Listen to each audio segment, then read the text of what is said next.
Wait, what else happened? Something. Oh yeah, I lost 2 deals. Yeah, that's a good one. All right. You lost 2 deals? Yeah. Uh-oh.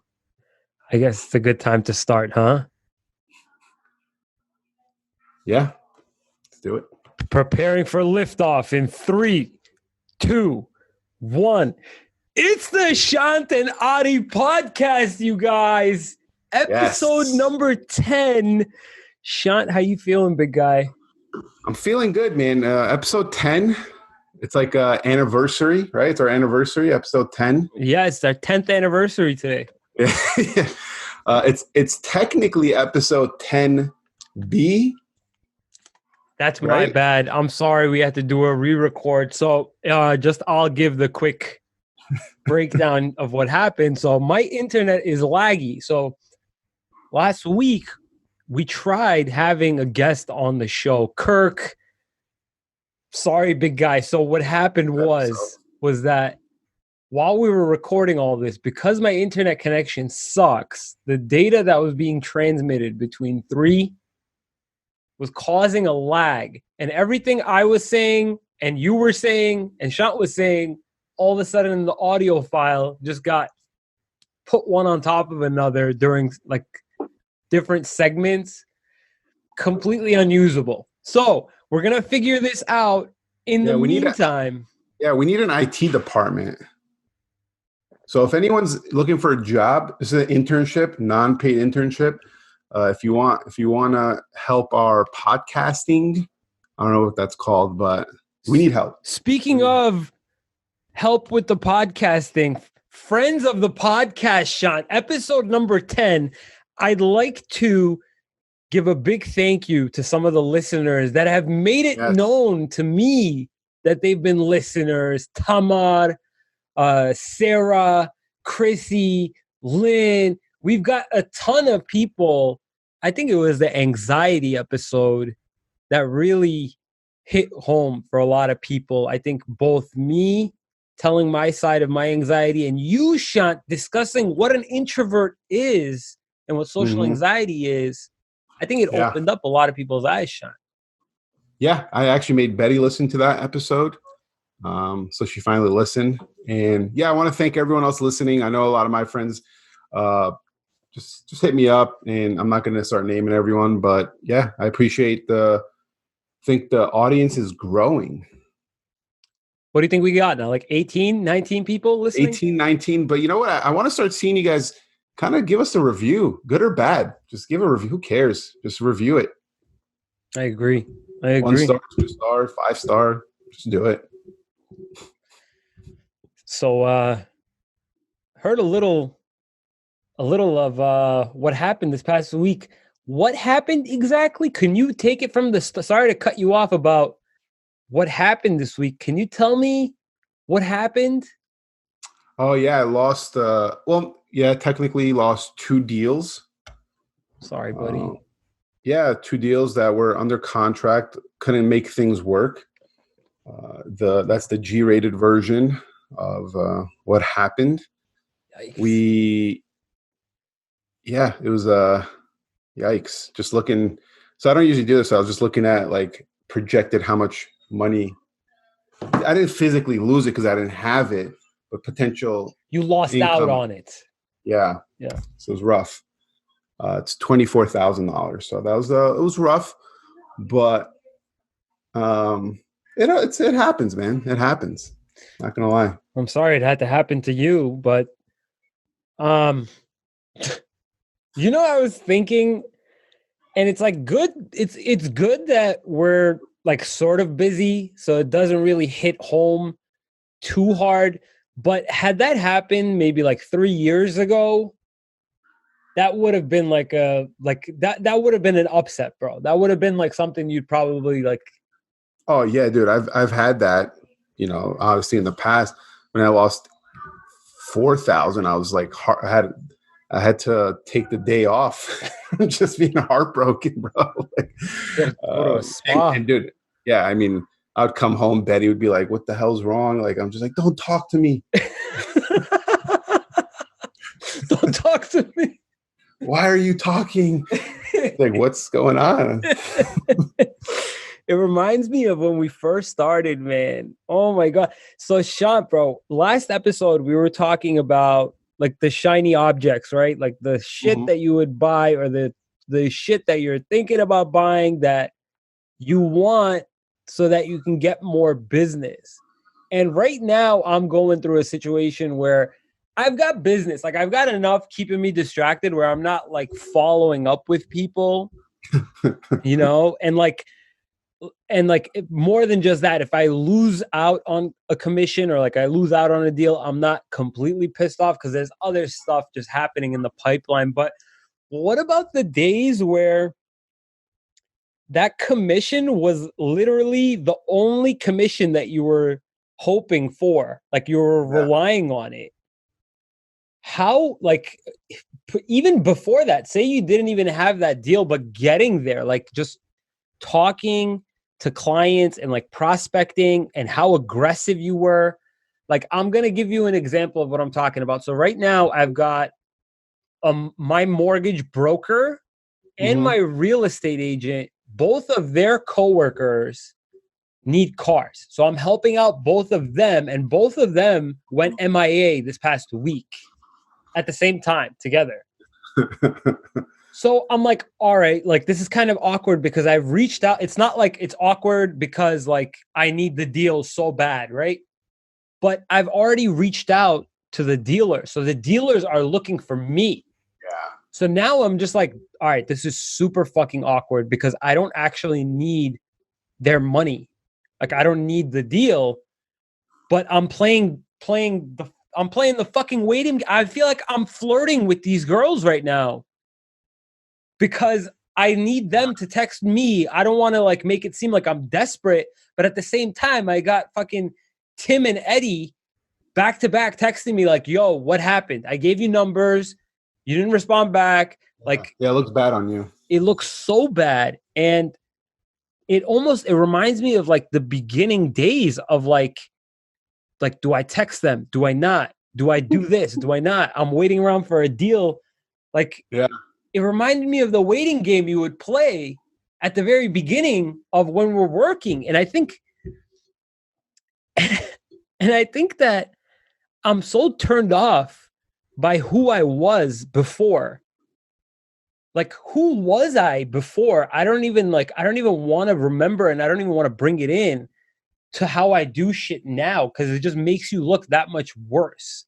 Yeah, I think you're right, dude. Even me, I don't want to say desperate, but kind of desperate. Like, and I get it, dude. Like, and sorry for all my early past clients, but like you're just trying so hard to just do whatever you can, whether you don't like the problem is you don't want to make it seem like you don't want to do wrong by people, right?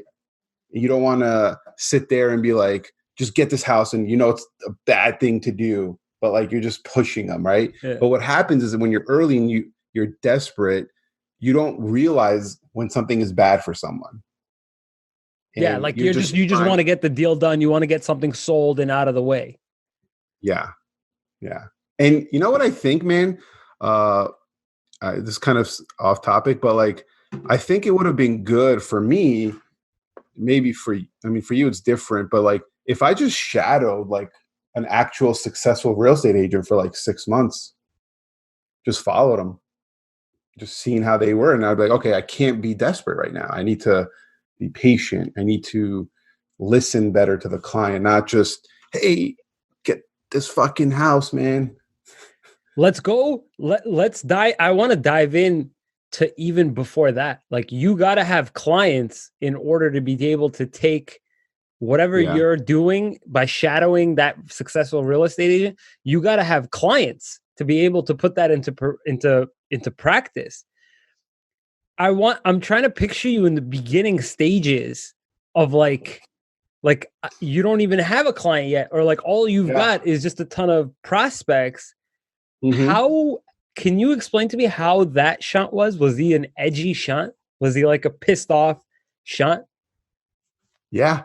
And I'm not a pissed off, edgy person, right? So it's funny because so I started, right? And I didn't know what I was doing. I was just doing a whole bunch of stuff, spending money, like we said, the shiny object stuff. I was doing all that shit. So what happened was, okay, I'd get excited.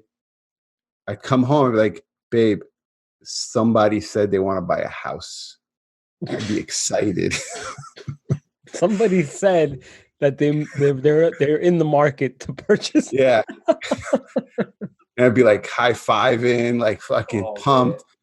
Man. Next day, hey, how's it going? Yeah, babe, that person's not answering me anymore.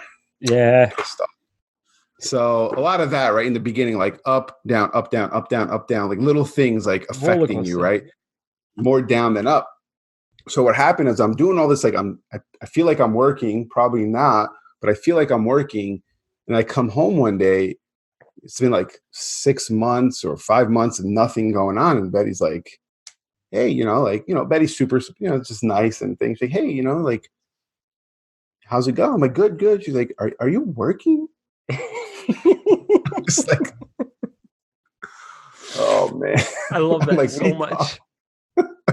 I'm like, what are you talking about? She's like, no, I know you're working, but like, are you doing the right things? Like, what's going on? I don't like nothing's happening. She's like, should you get like a second job? Should you drive Uber to maybe get client? Like, I'm like, what are you talking about? Like, let me do my thing, man. Like, give me some time. But I was mad at her, but I was not mad at her, but I was more mad at myself because I'm like, shit, she's right.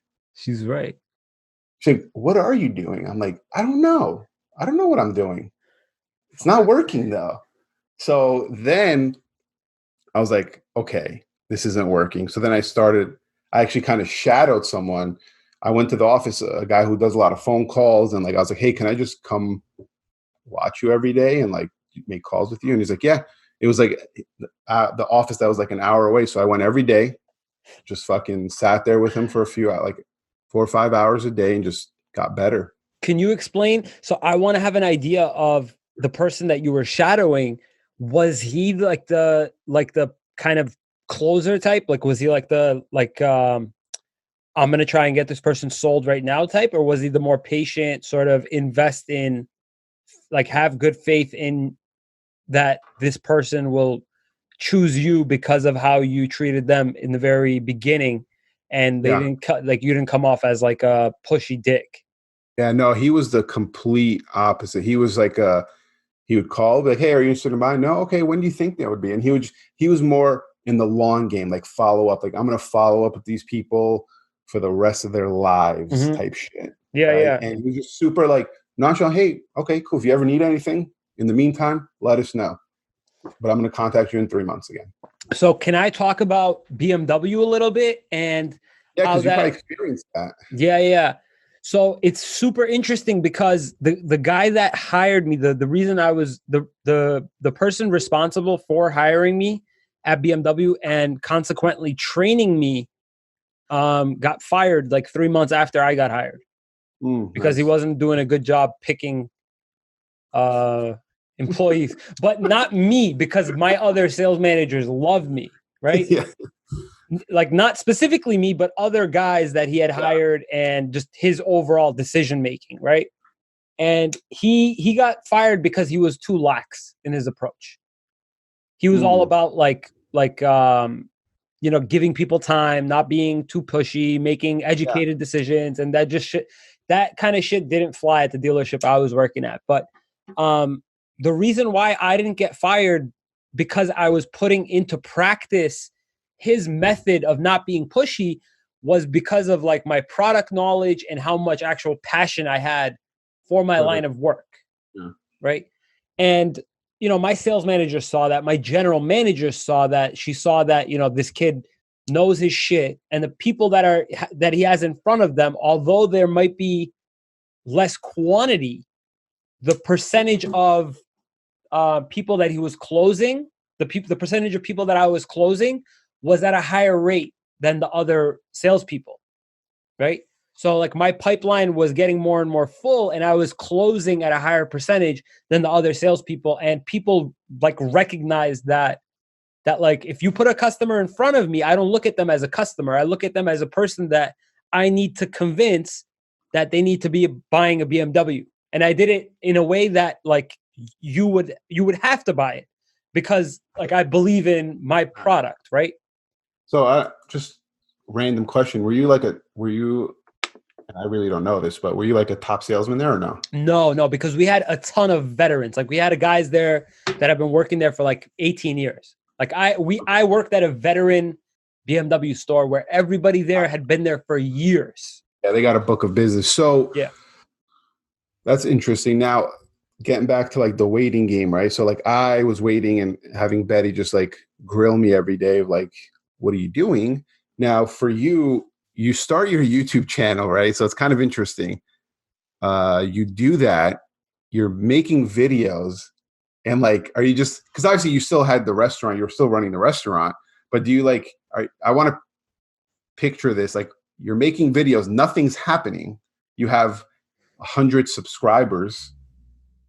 Like what the hell is going on in Adi's mind and day to day when you have nothing going on? So all I can say is, right, like I'm thankful that I had another, and I have another full-time job that pays.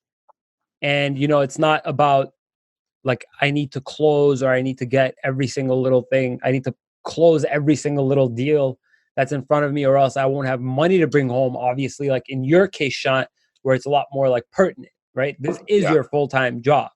Yeah. For me, doing the car stuff even like 3 years ago, that wasn't my main source of income, and I was developing the business. And I think that a lot of my ex-girlfriends can attest that I'm not the one that will be like chasing after you. Like I won't be following up. If you ignore one of my texts, I'm not going to send it. I'm not a double texter. So like, I really don't give a fuck. Right. So if I'm playing the waiting game, I'm playing the waiting game with a lot of patience because I had nothing to lose. Like I'm already putting up videos. I'm knee deep in videos with no likes. If I stop, it's going to make me look even worse. So just keep on going with no likes, because if you don't, you're going to look like a psychopath. Like you did these videos and you stopped. Did you get discouraged? No.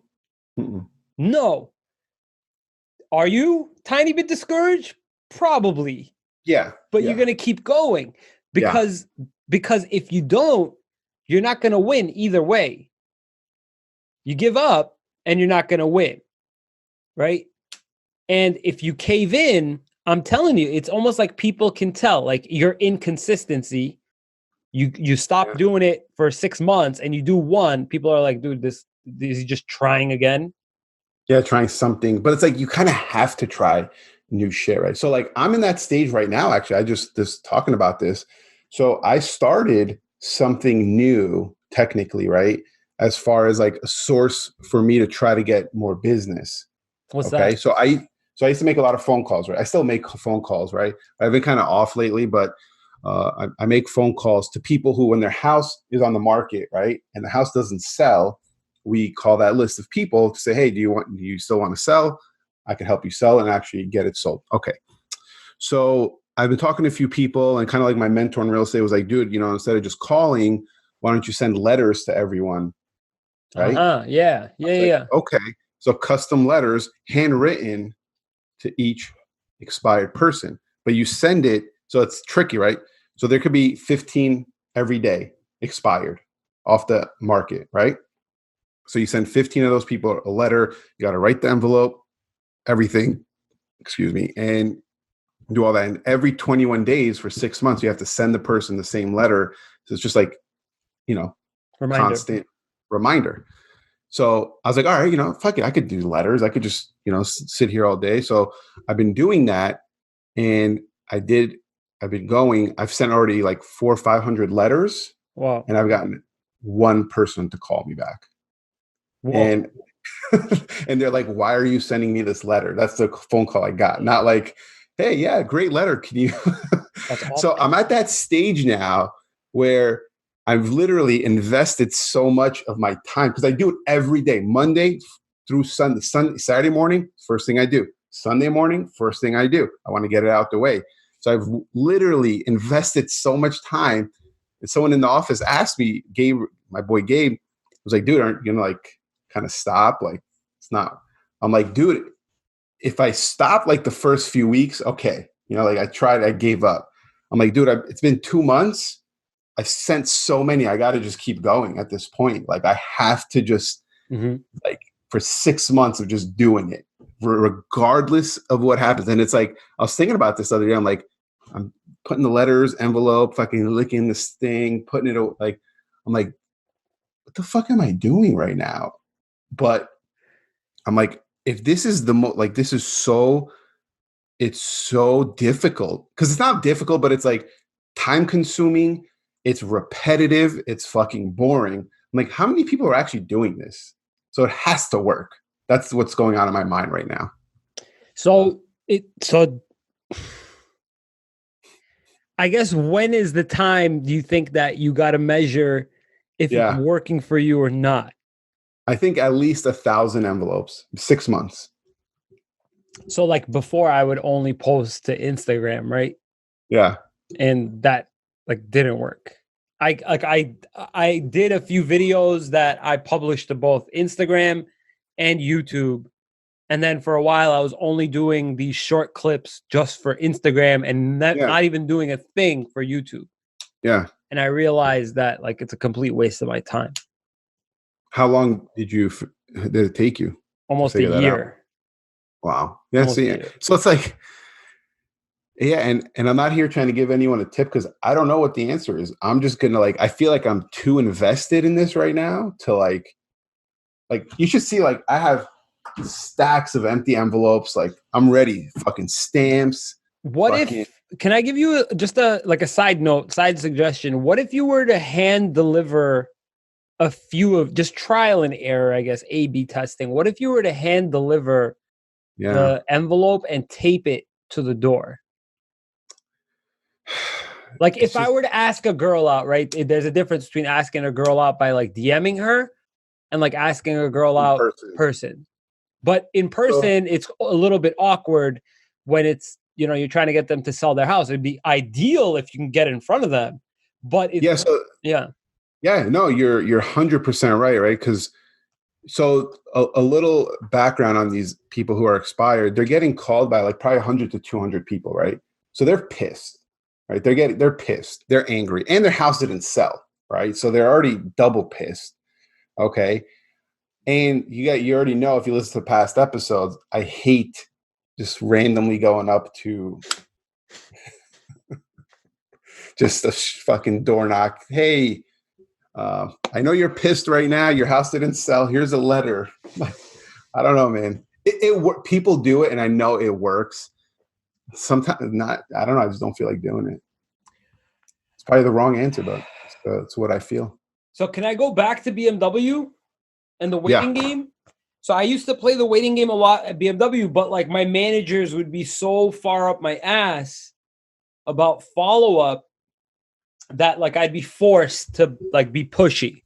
And that taught me a lot, right? Like, so I stopped being pushy. Like I don't have a pushy bone in my body until like you force me to. Like you push me to the point of having to be pushy. So back at BMW, I had this thing where I would tell people up front, like any customer that I got in front of me, I would tell them up front before they left, like, listen, I really am not the pushy kind of guy. I need you to know that the dealership requires me to follow up with you on like a weekly, then bi-weekly schedule. I do want to ask you if it's not too much trouble, that if in case you're about to purchase, that you at least give me an opportunity to earn your business prior to you purchasing.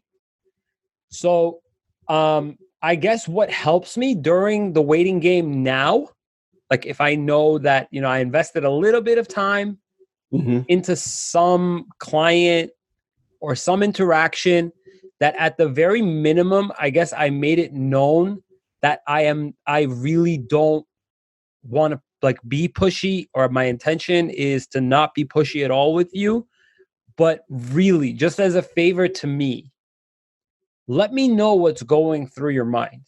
Yeah. Like, let me in on what you're tossing around, so that at the very least, even if I don't earn your business, so that I can actually just answer any sort of like, just any question, or at the very least, just so I know what stopped me from actually doing the deal. Like, I want to know just so I can learn for it in the future. And in turn, what this actually does is, Shant, unintentionally, I'm not trying to play a fucking mind game on anybody, but what this does is it actually puts people in a position where they actually want you to earn their business.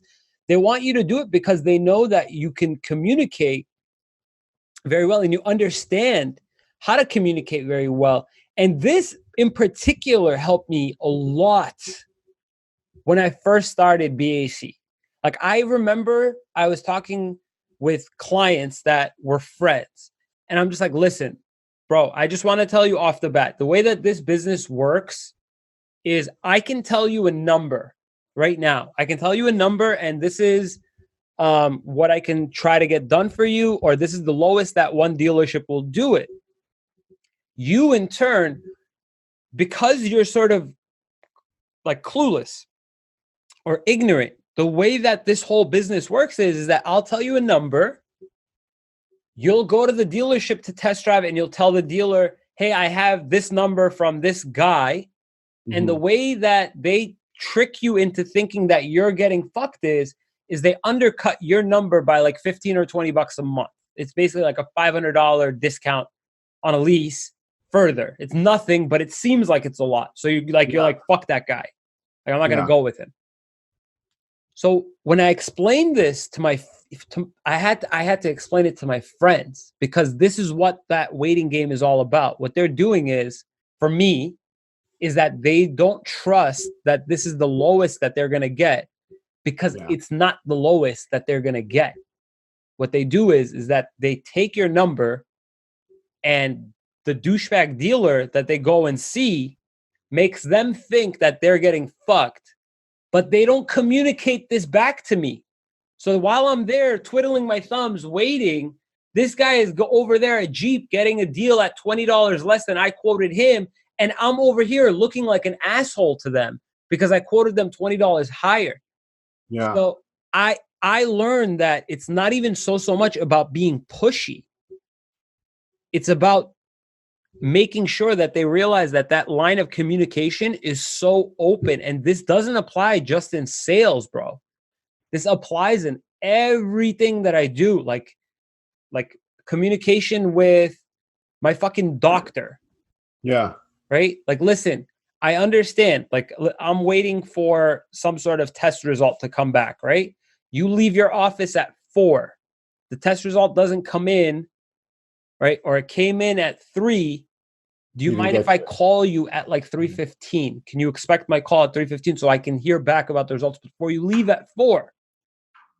So now he's expecting the call before he leaves. Mm-hmm. So I don't have to wait until the next fucking day. Yeah. So for me, I want your thoughts too, as far as like the waiting. It's not even just so much about the waiting, because the waiting game sucks, bro, in the beginning. But it has so much to do with how good you are at establishing the fact that you just want to be able to communicate. You want to have any sort of like question or like ignorance, unintentional ignorance, be dealt with before you have to go through this like process of trying to figure out, why is this person not talking to me or soliciting me anymore?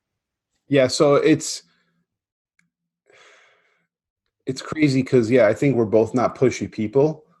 One thing I've learned is to like keep following up with someone, even if they're ignoring me. Like, I could show you text message threads where it's like, hey, it's Shant, just checking in.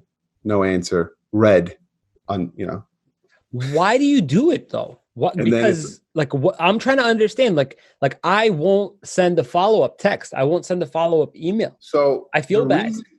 The reason I used to feel bad too. And I was like, it was like dude, these people don't want to talk to me. They don't want to buy. They don't. But after I did that with someone for 9 months, following up with them before they even answered me, they never answered me. Okay. I just kept doing it. I'm like, I'm just going to keep doing it, dude. Fuck it. Just keep going. So she ends up answering. It's like, hey, I am ready. Can we meet? Okay. Ended up meeting with her. Right. She was an awesome person. She was with her kids trying to buy their first house. And she's like, hey, by the way, I loved how you just kept following up with me, even though I didn't. She's like, I'm sorry I didn't answer. I had a lot of people in the beginning hitting me up, but she's like, you're the only one that kept following up. And she's like, the reason why I never answered, she's like, I was kind of ashamed because my credit wasn't right and I wasn't ready. So I didn't want to like waste your time. So I realized when people aren't answering, sometimes it's like, because they don't want to work with you, right? But most of the times it's, hey, I'm not really ready, and I feel like I can't buy a house right now, so I'm not going to answer you. So I'm just going to keep following up until the one time they're actually ready, I'm there, rather than they run into someone else and like, oh, you know what? I am ready. Hey, I don't remember a guy named Shant. I'm going to go with Joe over here. So it's kind of like when I heard her say, like, I really appreciated you that you kept following up with me, but I was just ashamed, was like, you're not the only one probably. So I just keep doing it now. I'll tell you this much. I agree that the approach itself, even if it's like you're being aggressive, but in a non-aggressive demeanor, obviously, you're being nice. Yeah. Your follow-up game is probably really strong. And I think before you had mentioned like you use a CRM. So I don't have a CRM. I don't get reminders that like you haven't followed up with this person in God knows how long. But I have a CRM. Yeah. Like it gives you a little nudge.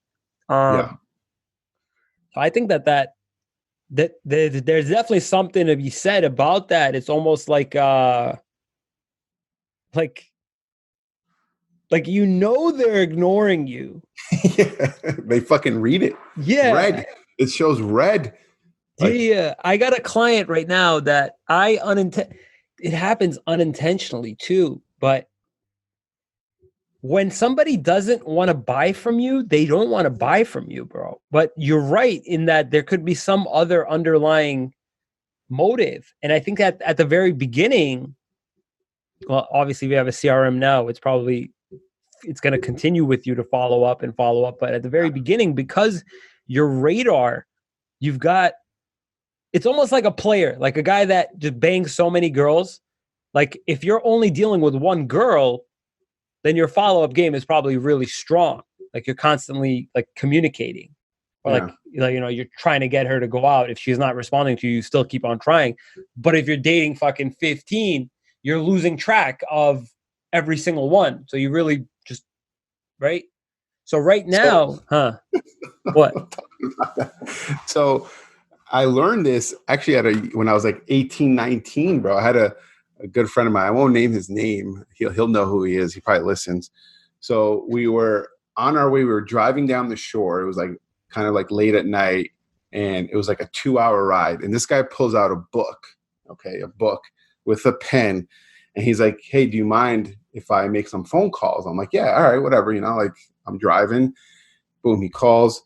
He looks at his notes. Hey, whatever name, Tanya. Hey, just checking in. How's everything going? And I see he's like writing and like he has notes. And then like he hangs up. Next person. It was his CRM of chicks. Yeah, it was his CRM of chicks.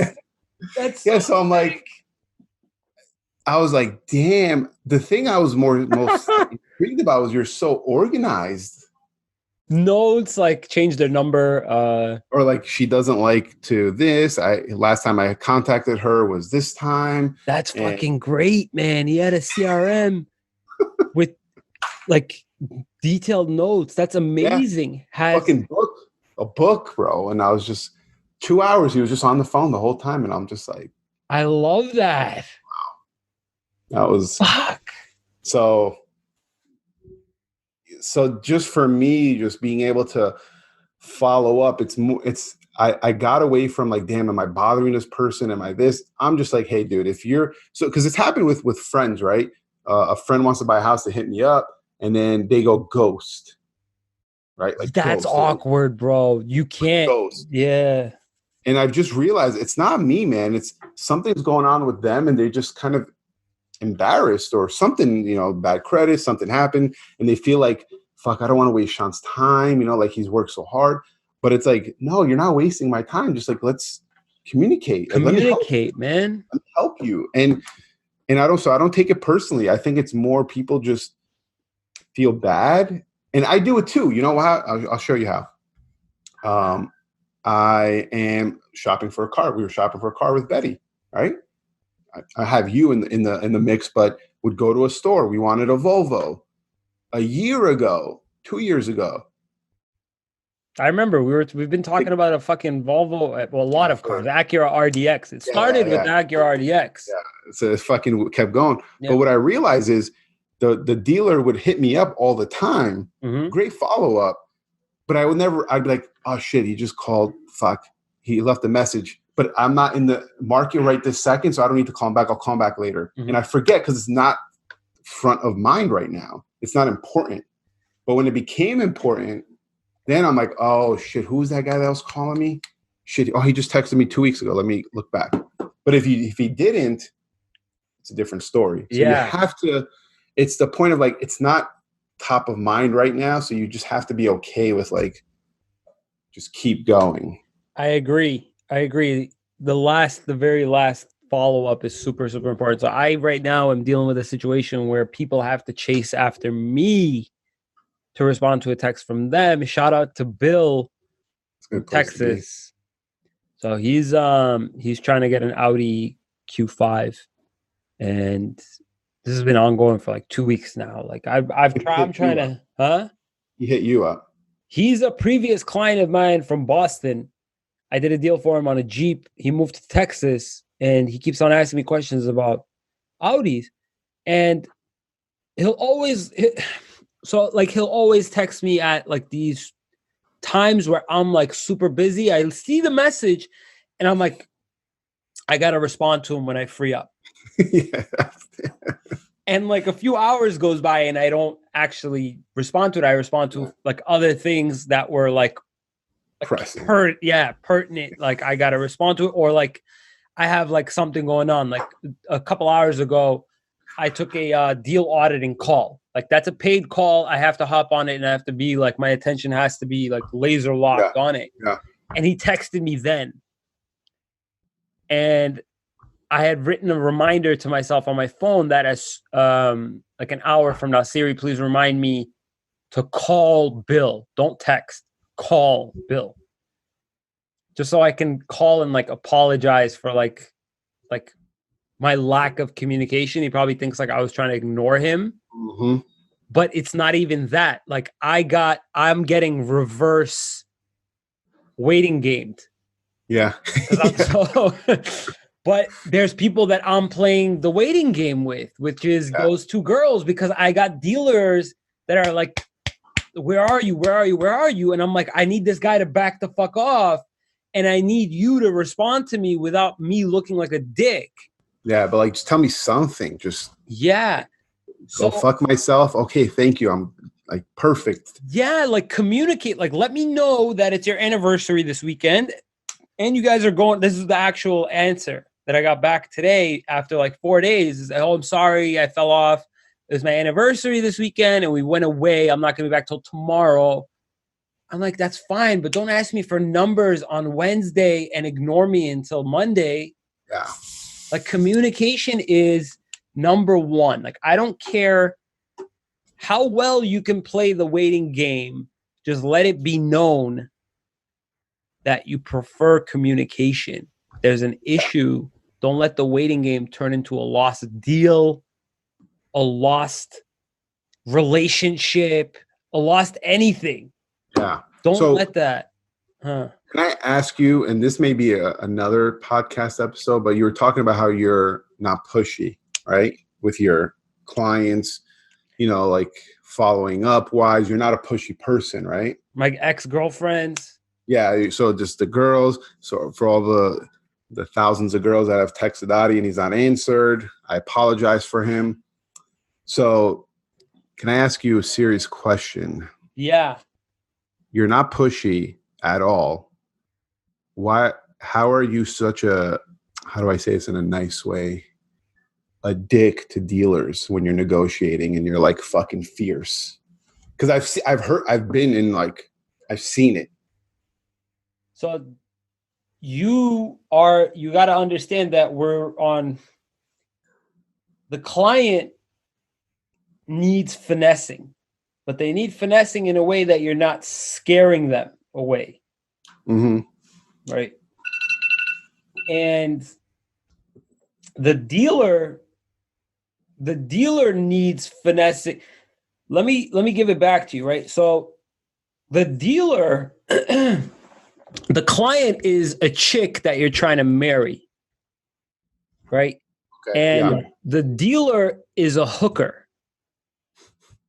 The dealer is a hooker on like the street corner. Okay. Where there's a bunch of other hookers on a lot of other street corners. Okay. So you can look at it that way, in that your client, you gotta really baby them. Mm-hmm. The hooker, all we're doing right now is we're discussing business. Like, you're a hooker. So like, I'm going to pretty much either give you the business or I'm going to give the other hooker the business. Yeah, down the street. Up to you. So that's how I look at it. I look at the dealer as strictly a vendor. You're a vending machine. If my dollar bill isn't going in and it keeps shooting back out, I'm going to fucking snatch it out and go to the next vending machine.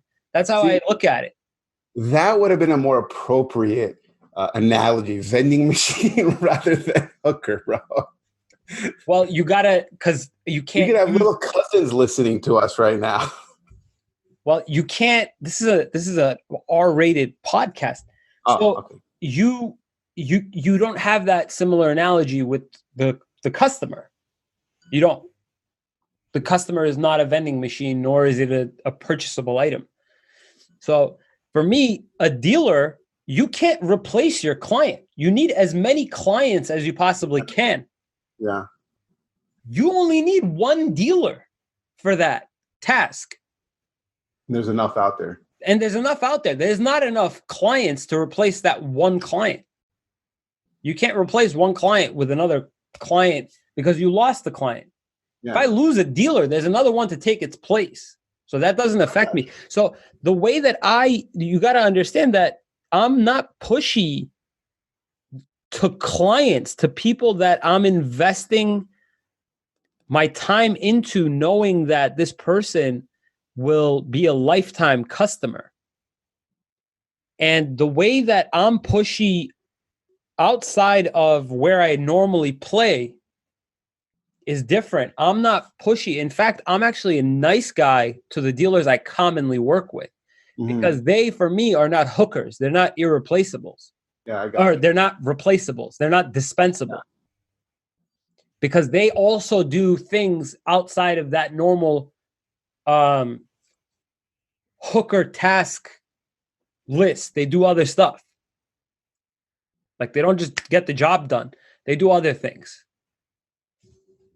So I'm sorry to make it R-rated, but really, like, I'm not just looking for like a one-night stand with the people that I commonly work with, right? I'm looking for like a long-term relationship.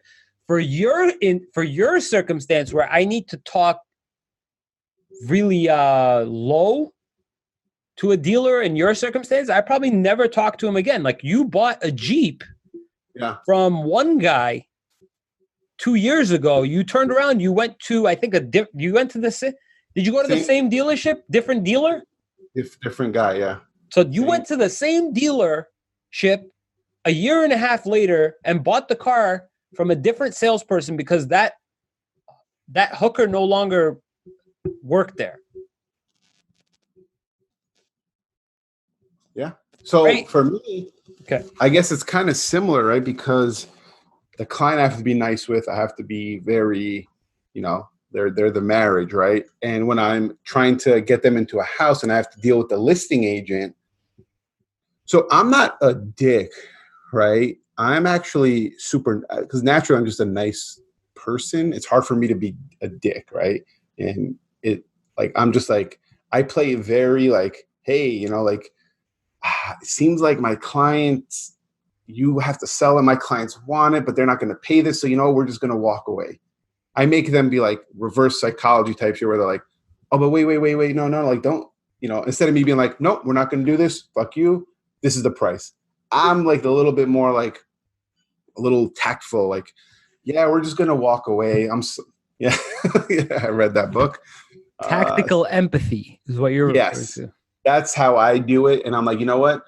If we don't get this house, we could get another one. It's not that serious. You're so smart. So you're a weasel. Yes. Yeah. I do. I'm not gonna lie to you. I'm not a very cut and dry negotiator either. Sometimes I do get into the tactical empathy stuff, but I do it with the people that I normally do deals with. If I'm doing a deal out with somebody that I don't know, I'll make it very clear what my intentions are at the very beginning. I'll name my price, so to speak, from the very beginning, just so they know whether or not if they're wasting their time or we can do business. And that's very, very clear from the first exchange. However, it's never very, very clear what your client's intentions are from the very, very beginning. If they don't know what they want at the very, very beginning, I think it's safe to say you can expect the waiting game. But I think as you get better, you can almost smell that this person is going to make you wait, or this person is going to give you some sort of like resistance after this initial encounter based off of how ready they seem, like how hesitant they are in their response. Like if you were to ask me like how much were you looking to spend? And I'm like, between, I don't know.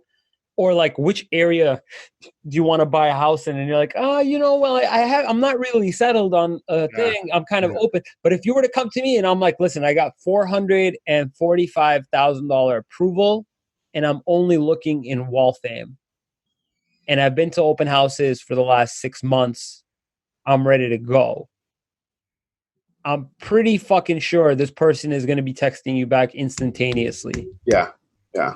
And the other guy, I got to talk to my wife and, I'm going to make you wait 2 weeks just for me to tell you how much I can afford type of a thing. I think as you get better, I think you can almost put the people on a set schedule. Like, don't follow up with this guy for like 3 weeks, but make sure that first encounter, he has every little bit of reason to want to buy from you.